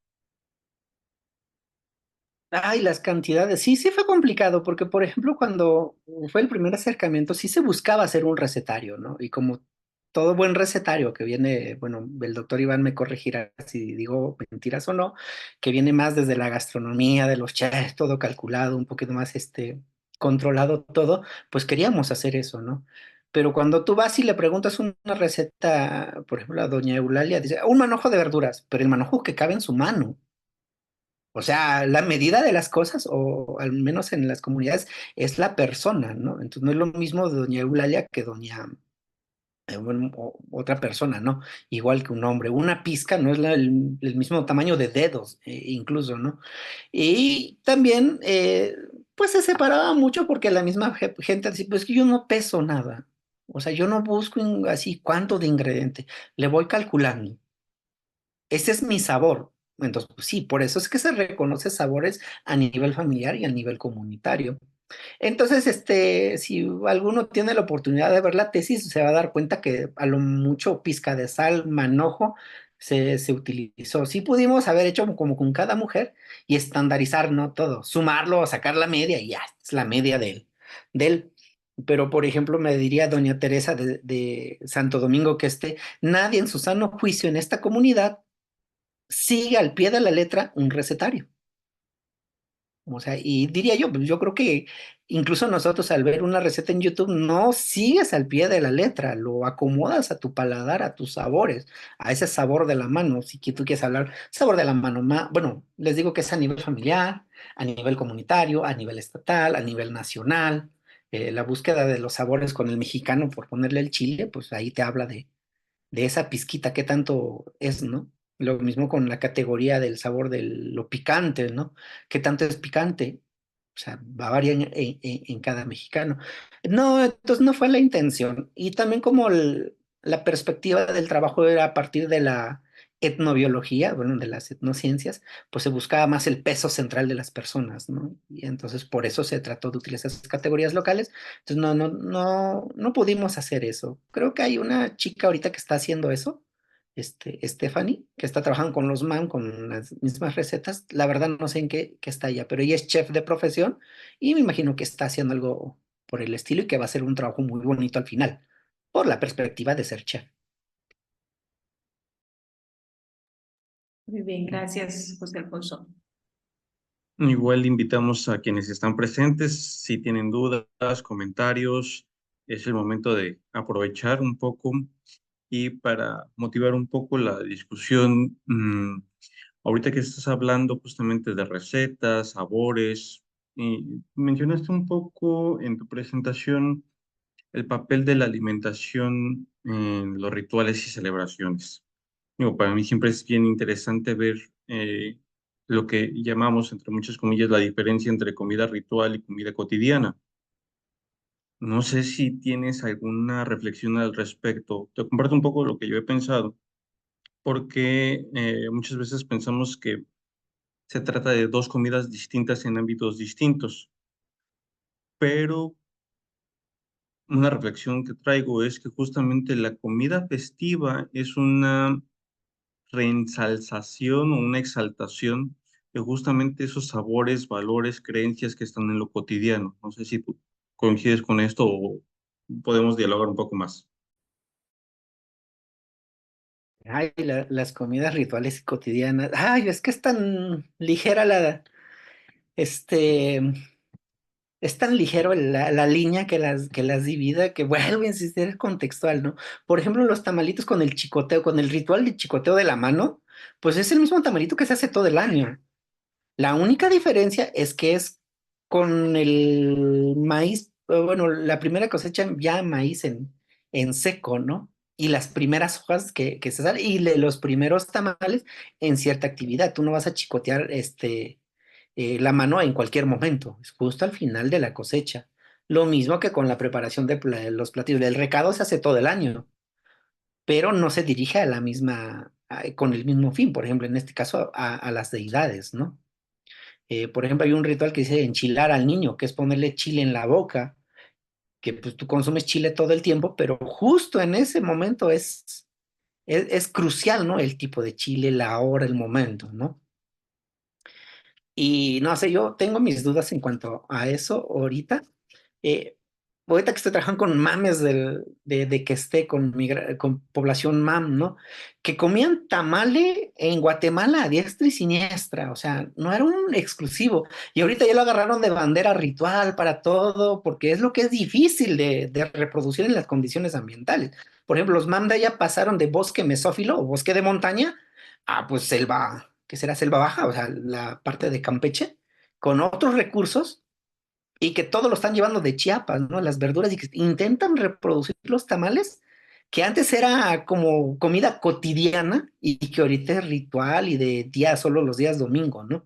Para los que son de San Cristóbal es como intentar comer tamale todos los días, sí, no, pero tiene un día exclusivo que es el sábado, ¿no? No para los coletos, o el 2 para el mexicano, entonces sí es eso, ¿no?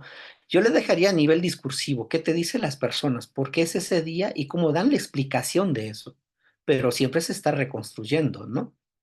Yo no sé si hubiera un antropólogo hace como 60 años, estoy seguro que la comida ritual sería diferente. Lo mismo que pasó con la caldeada en la zona MAM.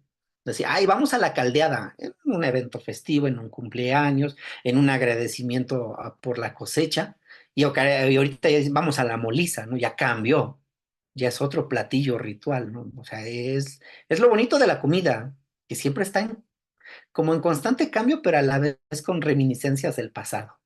Y que se entiende bajo ese contexto específicamente histórico, ¿no? Entonces, cuando tú observas los hechos de alimentación, ves el contexto, o sea, el ambiente, la parte histórica, y con esos dos es la variable para explicar muchas cosas, ¿no? En tiempo y espacio. Martín, tienes la mano levantada. Adelante. Gracias. Hola, Alfonso. Quisiera que si podrías extenderte más, me interesó mucho el tema de cómo investigadores o gobiernos, políticas, etcétera, pueden intervenir los territorios, particularmente en el ejemplo que pusiste de las co- eh, cocinas económicas, sí que facilitan la cocción, ¿no? Que desde algunos puntos de vista se ve como más eficiencia energética, menos contaminación, etcétera, pero tú comentas que ese cambio tiene un cambio profundo también en otros ámbitos.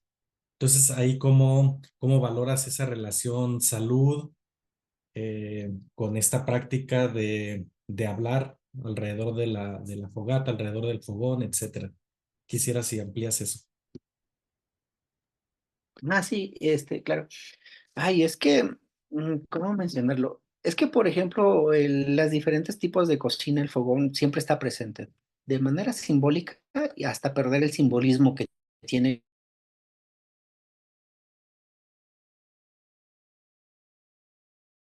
de las calientes, pero también del ecosistema.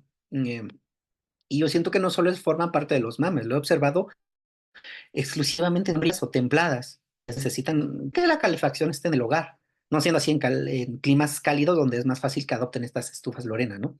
En climas templados, pues sí hay un cambio de la dinámica. Vuelvo a insistir, cuando pasan a la mujer a una esquina y ya no puede transmitir lo que ella sabe a todos, pues hay un cambio de la estructura espacial y de género en ese lugar, ahí de entrada, ¿no? Eh, en el uso del chaponeo, de la conservación de semillas. Eh, por ejemplo, en los altos de Chiapas hay una verdura que crece en la milpa de manera natural, es promovida, que tiene espinas, muchas espinas. Y lo que hacen las personas es ponerlo encima del fogón para que se queme esas espinas y después meterlo al frijol bótil. Cuando llegan estas estufas ahorradoras, pues pierden eso porque es difícil meter la mano dentro de la estufa, dependiendo de qué modelo de estufa Lorena sea, ¿no? Entonces, ¿te imaginas? Esa planta se va a dejar de consumir. Y solo por no tomar en cuenta los utensilios de la cocina. Es ahí donde les digo, ven para qué sirve un antropólogo, justo para observar estas partes, porque no es lo mismo la perspectiva de alguien de biología, ¿no? Y la necesidad de conjuntar muchas disciplinas dentro de un tema y dialogarlo, ¿no? No sé si respondo a tu pregunta o logré ampliarlo. Si no, con gusto me dices y ampliamos más. Tengo un debate ahí porque casi siempre cuando tú haces trabajos de alimentación, lo menos que observas son dos cosas. La persona, a veces, en ocasiones, el conocimiento del eso del sabor de la mano y la cocina. Y muchas veces hablamos de cambios en la alimentación cuando surge en la cocina, surge con los instrumentos, ¿no? Y cómo tú cambias esa estructura de cocina y ya cambiaste todo el platillo, ya cambiaste toda la percepción, ya se dejaron de sembrar esos platillos, o ya se están haciendo de diferente manera, ¿no? Tampoco es que la gente diga, ay, ya no puedo y ahí me quedo, ¿no? A veces innova también, pues si no lo puedo hacer así, lo voy a hacer así. Creo que es en Venezuela donde tienen un fogón, una estufa ahorradora con un compartimiento especial para meter la carne y poder ahumarlo. Tiene un compartimento especial. Y es parte de este diálogo que se está teniendo, ¿no?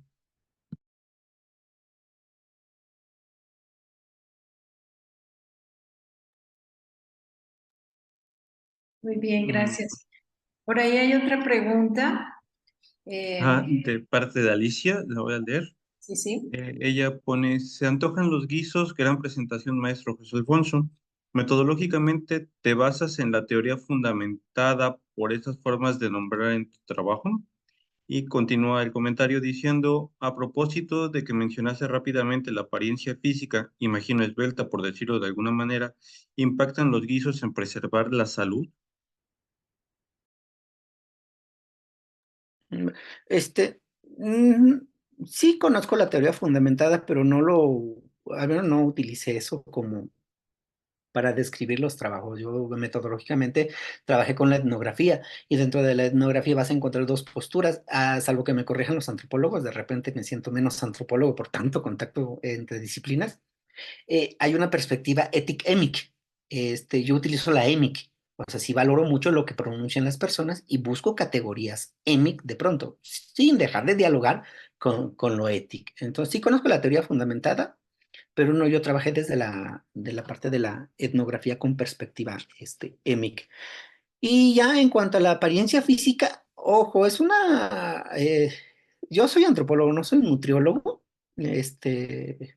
Alguna vez estuve en una materia de nutrigenómica y donde sí hablaban justo de esos rasgos y llevé a flote esta observación hecha por un antropólogo de cómo se ven los rasgos físicos de las personas del Tacana versus, por ejemplo, personas de los Altos, ¿no? Donde hay una gran diferencia. Yo le decía, es que en el Tacana comen de todo y tienen una versatilidad en sus platillos enorme, ¿no? Entonces yo sí veo que allá es diferente, ¿no? Pero pues vuelvo a insistir, faltaría que lleguen nutriólogos y hagan los estudios correspondientes, o los antropólogos dedicados a la antropología física, que también hay una rama de la antropología como tal, ¿no? Yo me dedico a la parte cultural, yo lo digo así como una idea, porque sí se necesitan ir a hacer eso en esas zonas, como las variaciones en cuanto a la salud, bueno, a la parte física del ser humano, unida a la alimentación y eso, ¿no? Pero sí, alguna vez lo comenté en la materia y pues decían que no estaba yo tan loco, que sí los nutriólogos hacen eso y que van a campo a investigar eso, pero faltaría que vayan al Tacaná.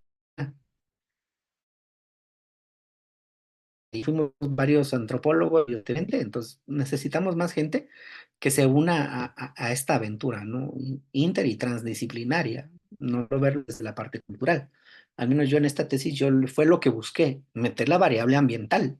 O sea, no solo me interesó los productos, sino de dónde vienen y el discurso de eso, ¿no? Ujú.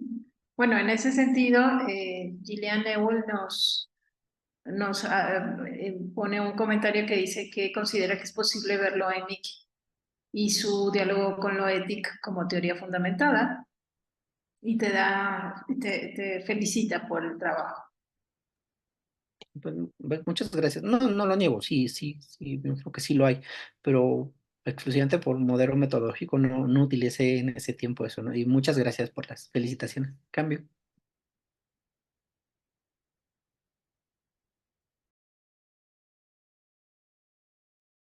Bueno, seguimos invitando a todos los presentes a hacer comentarios, preguntas. Todavía nos quedan unos minutos de la sesión para poder aprovechar la experiencia en investigación y del tema en general y del maestro José Alfonso.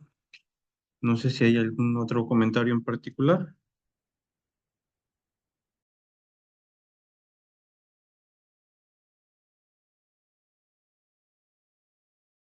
Sí, claro. Guillermo Bonilla Bernal nos hace llegar por el chat el siguiente comentario. Me saltó el elemento del sabor de la mano y cómo surge, si es un término ancestral o viene con la colonización. Ay, camisa de once. A esas preguntas le encanta el doctor Iván.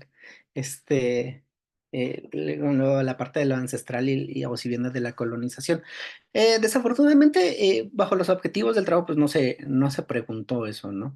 No sé si viene de épocas prehispánicas. Eh, yo lo dudaría un poquito porque, por ejemplo, yo siento que es un término más local, que sí viene de los abuelos, porque los mam de que esté también identifican el sabor de la mano. O sea, yo llegué y vuelve a salir esa categoría sin yo preguntarles, ¿conoces el sabor? No, o sea, yo generalmente dejo que hablen las personas y me digan sus categorías preliminares para empezar a preguntar con esas categorías, ¿no? Y me entiendan más fácil. Y ahí también sale el sabor de la mano. Y no es que hayan estado en el territorio desde hace muchísimo tiempo, ¿no? A lo mucho llevan 30, 35 años en Campeche. Y a veces siento que es lo que necesita la etnobiología también, ¿no? Meter esa variable con poblaciones que no vivieron ahí ancestralmente o que no están ligados a ese territorio, ¿no? Porque sí pasa con los indígenas en las ciudades, cuando de repente vamos a las ciudades y que hay una desconexión total del ambiente y que tú dirías, ay, es que ya no hay conocimientos ligados al ambiente, no, sí los hay. Un conocimiento exclusivo de la ciudad, si no, no se seguirían consumiendo los hongos silvestres. Por eso es que cuando los grupos culturales van en la ciudad, si compran hongos, no dejan de ver las características del hongo o preguntan, oye, ¿dónde lo colectaste? ¿En este árbol? Y ya saben si es o no es, ¿no? Entonces, no sé, no sabría decirte si es de hace mucho tiempo ese concepto, como mucho de lo de la alimentación. Por ejemplo, Contreras y Gracias mencionan que, o sea, ver la historia de un platillo es tan difícil. Cuando no hay recetarios, de eso mejor les puede hablar el doctor Iván, y más en estos casos donde predomina la historia oral. O sea, siempre van a caer como, es que era de los abuelos, ¿no? Y pues de repente ya no hay esas generaciones para preguntarles si de verdad viene mucho antes de la conquista, ¿no? Y por ejemplo, no lo pregunté en la lengua mam, ¿no? Yo soy hablante tzeltal, no mam, entonces no me permitió acceder a esa estructura cognitiva que tienen ellos. Probablemente un investigador que hable la lengua mam pueda preguntar en su lengua cómo se traduciría el sabor de la mano para ellos en lengua y abriría una veta interminable de datos, de eso estoy muy seguro. Por ejemplo, es otra cosa de las que quisiera yo hacer en los altos, ¿no? Aprovechando que hablo la lengua tzeltal, ver esas categorías, qué profundidad tienen, ¿no? Entonces, ahí sí lo debería, si es ancestral o viene de la colonización. Lo deja a nivel discursivo, que es de los abuelos, a nivel comentario. Eh, eh, Ah, vas a leer, hola. No, te iba a decir que está el comentario o la pregunta de Gillian que tiene que ver con qué sigue en tu trabajo de investigación. A mí me parece que esto se conecta con lo que estás haciendo ahora, o sea, volviste con los mames, pero ahora en otro contexto, que eso me parece muy, muy interesante. Entonces, si nos quieres platicar un poquito más sobre eso. sí, bueno, eh, no sé si me metí en camisa de once en Campeche. Por ejemplo, una diferencia grande que buscaba yo meter en esta parte de la plática de hoy, ¿no? Pero no lo logré por muchas razones. Una de ellas, por ejemplo, cuando trabajé con mames del Tacaná, las generaciones constantes. O sea, los abuelos tienen tal edad, la primera generación, la segunda generación, la tercera generación, coinciden en edades. Con mam de que esté en Campeche no coincide para nada las edades. Por ejemplo, hubo gente que llegó a los 5 años, al año, a los meses, a los 15, 18, 20. Entonces, eso no se puede categorizar por generaciones como lo hice con los mam en el Tacana, que fueron muy constantes. Por el proceso de guerra y de escape, es eso. Me enfrenté a eso. Segundo, hay dos variantes dialectales del mam en Santo Domingo que esté y con prácticas alimentarias completamente distintas, pero son mames y que se están conjuntando y se están dividiendo y tratan de dividirse a partir de la identidad, pero también hay cosas que comparten. A eso hay que agregarle que hay cancobales, cachiqueles, bueno, los mayas de esa zona que ya están impregnando los platillos, ¿no?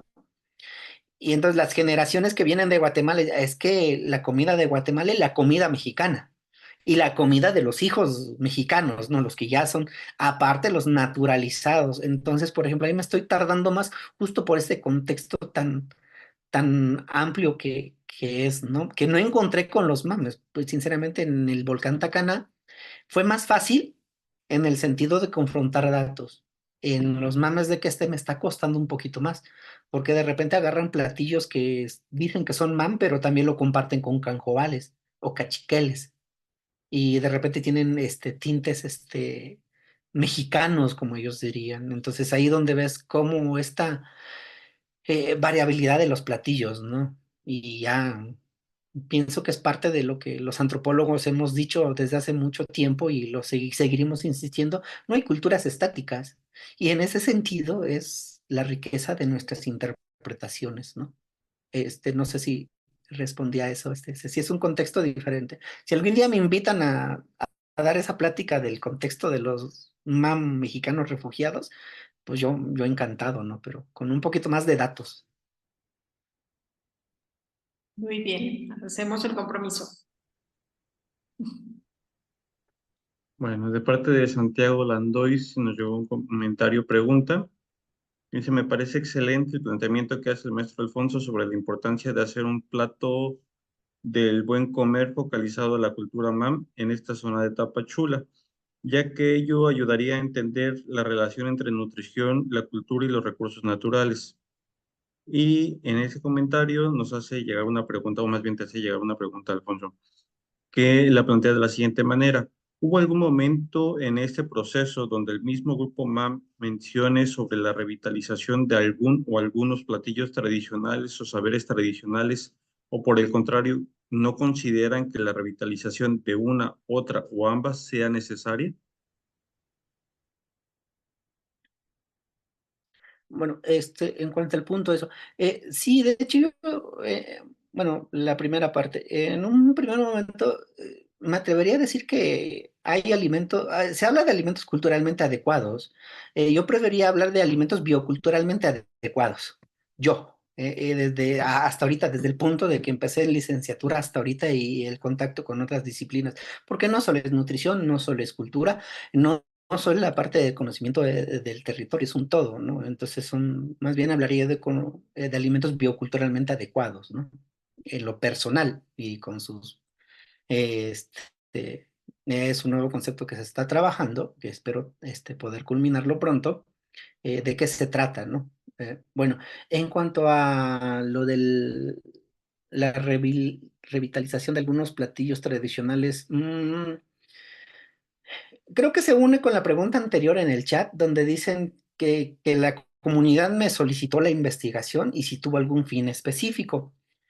Eh, en este contexto de que se les trató de mexicanizar, de desindianizar, el término que ustedes quieran, hay un proceso, al menos de grupos que empezaron a surgir, por ejemplo, los raíces de la cultura mam, un grupo de personas y generalmente de la tercera edad, como enfocados en revalorar y rescatar su cultura, fueron los que me lo pidieron, porque ellos decían, bueno, hablamos, mam, lo podemos rescatar, el traje lo podemos rescatar preguntando y haciéndolo de nuevo, pero no sabemos si comemos como mam todavía. Entonces ellos dijeron, "Pues, tú ven y haces investigación pues no les tuve la respuesta, porque por ejemplo, ¿cómo decirles que el mole es mam? vino de otra parte, ¿no? O la barbacoa llegó de otra parte. A nivel discursivo es porque se utilizan los productos de acá. Entonces, más bien es por ahí. Sí, la misma gente tiene sus propias formas de revalorar o qué es importante para ellos. Por ejemplo, un caso específico del volcán Tacana y que también partir de esa hipótesis, se había dicho que el pavón es el animal emblemático de la reserva de la biosfera, ¿no? Y cuando llegan los biólogos, se dan cuenta que no, que era que era una mariposa, ¿no? El emblema de la protección, pero nunca les preguntaron. Y cuando tú les preguntas, resulta que ese animal no es de importancia para ellos. Lo mismo pasa con los platillos. Yo puedo preguntar todos los platillos, pero la misma dinámica de la cultura es la que decide cuáles se rescatan y cuáles no. Por ejemplo, cuáles dejaron salir al mercado, como lo es el tamal de masa colada, que ya lo venden en los mercaditos orgánicos en Ecosur. Ellos decidieron cuáles mandar y justamente mandaron los emblemáticos, como la pata de paloma, el cecil, que también es producto del discurso de la reserva, ¿no? Es que estas verduras de acá y es lo que debe. Entonces ellos fueron reproduciendo. Entonces utilizan el patrimonio también para eso.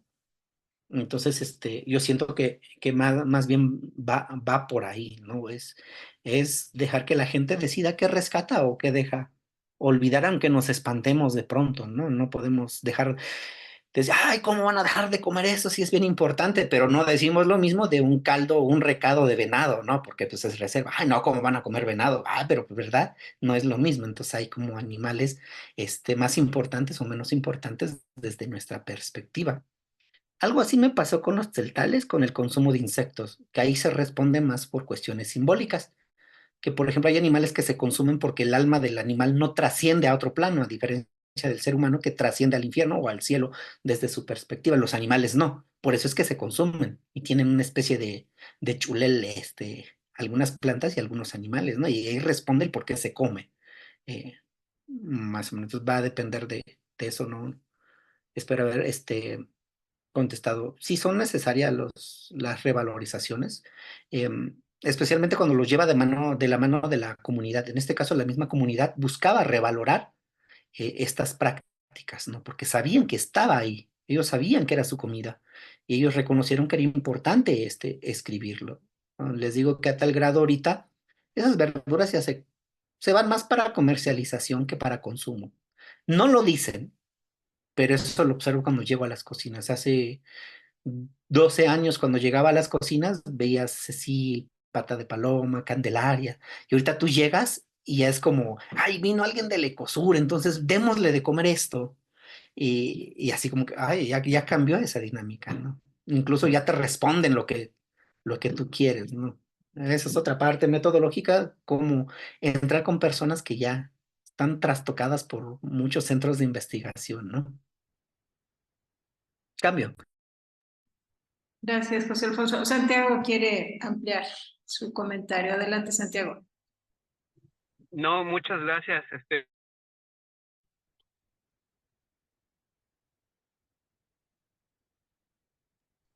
Ya no te escuchamos, Santiago.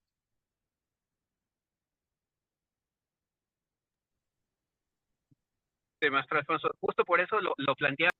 Cuando puede ser que paralice mental el poder hacer esta reflexión, inclusive podría hacer esta deconstrucción, ¿no? Muchas veces institucional o a veces justo como lo mencionaba académica, porque eso puede darnos pues justo una mayor información, pero sobre un mayor entendimiento de la complejidad de la interrelación que tienen las culturas, ¿no? Con su entorno. Entonces, muchas gracias y sí, eso era parte de lo que estaba preguntando. Gracias. Gracias, Santiago. Sí, gracias, Santiago. No sé si quieres comentar algo, José Alfonso. Pues justo eso, yo siento que la participación en las investigaciones, el trabajo colaborativo con las personas debe ser como un eje de este tipo de trabajos etnobiológicos, porque te permiten justo platicar de lo que a ellos les interesa, o sea, no lo como a ti investigador quisieras encontrar, ¿no? En el campo de la antropología es como Indiana Jones buscando un platillo extremadamente exótico y hasta eso, exótico para quién, ¿no? para ellos no es nada exótico lo que comen ahí, pero hay un libro que se llama Cocina Exótica de Chiapas, pues valdría la pena ver, exótico para quién. O qué entiendes como con los animales exóticos, ¿no? Y pones al jaguar, pues tú dices de la biología, no, no es un animal exótico. Lo mismo pasa con los platillos. Entonces, preguntar y trabajar con la gente, hacer estos talleres focales que yo hice, te permite entender qué les interesa a ellos. Porque, por ejemplo, ellos decían, no, es que el platillo que es de los abuelos es el recado y los tamalitos. Y son los que más salían a relucir. eh, eh, más que en el discurso. Entonces, por eso reporté en la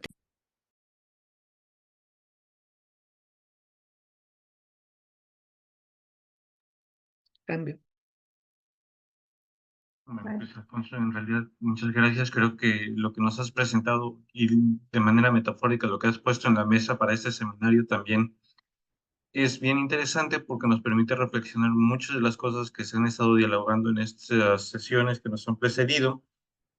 Y pues, no sé, a falta de otro comentario en la mesa, ¿tienes algún comentario para ir concluyendo, cerrando la presentación, las ideas que has presentado?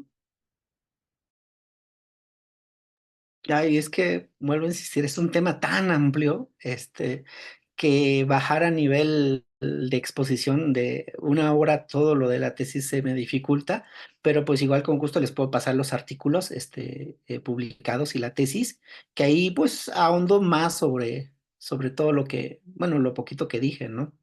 Por ejemplo, el nombre de los platillos, las fotos. Hay ocasiones en que le doy más peso a las fotos de los platillos y todos terminan con hambre, ¿no? En esta ocasión presenté la fórmula gramatical culinaria como una propuesta que permite investigar los platillos a nivel de, como las partes que la componen, ¿no? Hacerlo un poquito más visible, porque a veces nos cuesta hacer visible esas partes que lo componen. Y cuando te preguntan, ¿en qué cambio? Ah, pues en el ingrediente tal. Pero justo el ingrediente cambió por la cocina, por esto, por lo otro, por justo todo lo que lleva la fórmula gramatical culinaria, y que estamos en proceso de mejorar la propuesta para la etapa de doctorado, ¿no? Entonces, pues, ya es lo único que puedo decirles. Si quieren ampliar, puedo mandar los links de los textos o lo buscan en Google. Hay uno que se llama Del volcán a la boca, el patrimonio etnogastronómico MAM, y otro que es que habla exclusivamente de la cocina, ¿no? Como espacio simbólico y material. Ah, y muchas gracias por la invitación, por escuchar lo poco mucho que tenga que decir a esta sesión. Muchas gracias. Muchas gracias a ti, José Alfonso. La verdad es que sí, es un tema muy vasto y podemos seguir platicando, eso es lo bueno, que podemos seguir platicando sobre este tema. Gracias por tu exposición, muy, muy interesante y muy motivante, digamos. Bueno, pues no sé si ya no hay comentarios. Parece que por ahí hay un mensaje que, bueno, agradece tu participación, José Alfonso. Bueno, no nos queda más que invitar a los presentes, a los participantes, a llenar el formulario de asistencia que ya nos envió el doctor Martín. Aquí se puede ver en el chat. Ahí está la liga para abrir el formulario y para que ahí también se puedan incluir algunas reflexiones. No sé, Mario, ¿algún otro comentario? No, ninguno, solo sumarme a los agradecimientos y felicitaciones por la presentación e igual la invitación para seguir al tanto de todas las sesiones que vienen todavía.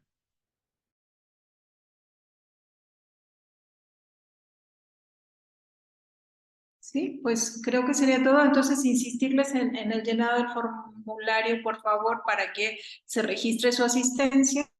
Y bueno, esto también contribuye al final a la constancia de participación en este seminario sobre biocultura, ¿no? Sí, Martín, ¿alguna cosa más? Sí, nada más para invitarles en nuestra próxima sesión. Precisamente va a estar la doctora Gillian Newell, que estuvo aquí con nosotros. en una ponencia que se llama El registro biocultural de un carnaval zoque, cuestiones metodológicas e interpretativas. Entonces les esperamos y bueno, un gusto estar con ustedes y les envío un abrazo. Muchas gracias, gracias por la invitación, un gusto también. Igualmente, saludos a todos. Saludos, cuídense. Igual, gracias.